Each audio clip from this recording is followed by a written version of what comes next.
নমস্কার, আপনারা দেখছেন এডুকেশন মাইন্ডসেট।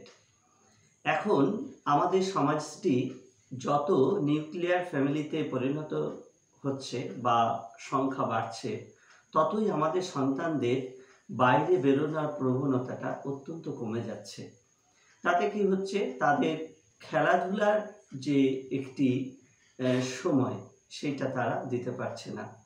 আমাদের একটি রুম বা চারটে দেওয়ালের মধ্যেই আমাদের শৈশব আটকে থাকছে, কিন্তু শৈশবে খেলাধুলার যে কি ভীষণ গুরুত্ব আছে সে বিষয়ে আজকে আলোচনা করব।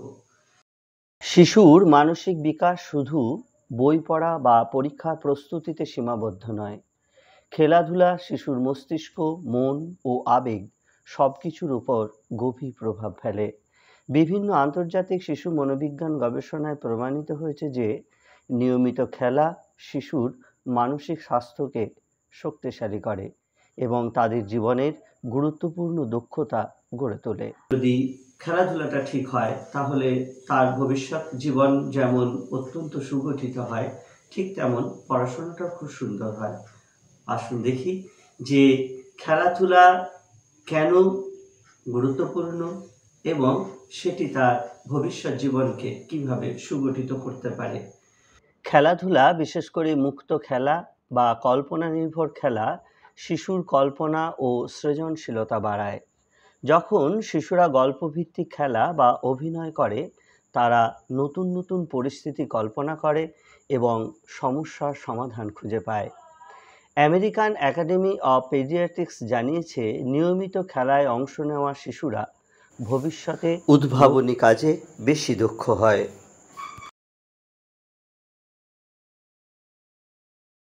খেলাধুলার মাধ্যমে শিশুর মনোযোগ বৃদ্ধি পায়, ধৈর্য বৃদ্ধি পায়। সে খেলাধুলার জন্য নানান নিয়ম শৃঙ্খলা সে শেখে এবং সেই নিয়ম শৃঙ্খলা খেলার অঙ্গ হিসাবে মানতে বাধ্য হয়।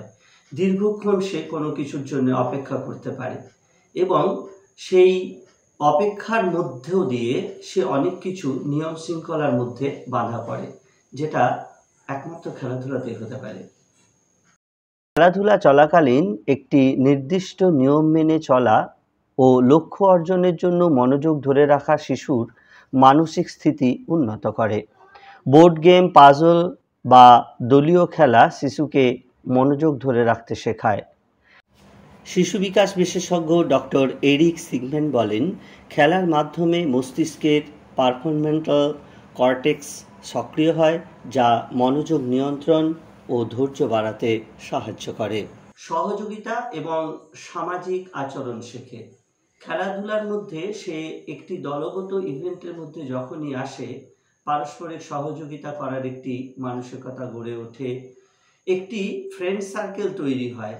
ভবিষ্যৎ জীবনে যারা তাকে যেমন ধরুন সঠিক দিশায় নিয়ে যাওয়ার জন্য একটা গুরুত্বপূর্ণ মাধ্যম হতে পারে। দলীয় খেলাধুলা শিশুদের একে অপরের সঙ্গে মিশতে, সহযোগিতা করতে ও ভাগাভাগি করতে শেখায়। ফুটবল, ক্রিকেট, রিলে রেস বা গ্রুপ গেমে শিশুদের দলগত সিদ্ধান্ত নিতে হয়, যা সামাজিক দক্ষতা বাড়ায়। অনেক স্কুলে দলীয় খেলাকে পাঠ্যক্রমের অংশ করা হয়েছে, যাতে শিশুরা নেতৃত্ব, সহানুভূতি ও বন্ধুত্বের মূল্য শেখে। আত্মসম্মান এবং আত্মমর্যাদা বৃদ্ধি পায়। খেলায় তার সাফল্য এলে সে আত্মবিশ্বাস পায়, সে আবার সেই ধরনের কাজ করার জন্যে সে উৎসাহ পায়, সে সেই ধরনের কাজ করতে উদ্যোগী হয়। খেলায় সাফল্য ও ব্যর্থতা দুটোই শিশুকে গুরুত্বপূর্ণ শিক্ষা দেয়। কোনো খেলায় জয়ী হলে তারা আত্মবিশ্বাসী হয়, আর হারলে তা মেনে নেওয়া শেখে। ইউনিভার্সিটি অব কেমব্রিজের এক গবেষণায় দেখা গেছে, খেলায় অংশগ্রহণকারী শিশুরা নিজেদের সম্পর্কে ইতিবাচক ধারণা পোষণ করে। খেলাধুলার গুরুত্ব অপরিসীম। আমাদের যেমন করে হোক আমাদের সন্তান সন্ততিদের কোনো না কোনো খেলায় তাদেরকে যুক্ত করতে হবে এবং তাদের পড়াশোনাটা সঠিক পথে যাতে চলে, সেই জন্য খেলাধুলাটাকেও পড়াশোনার একটা অঙ্গ হিসাবে আমাদেরকে মান্য করতে হবে। আজ এই পর্যন্তই। নমস্কার।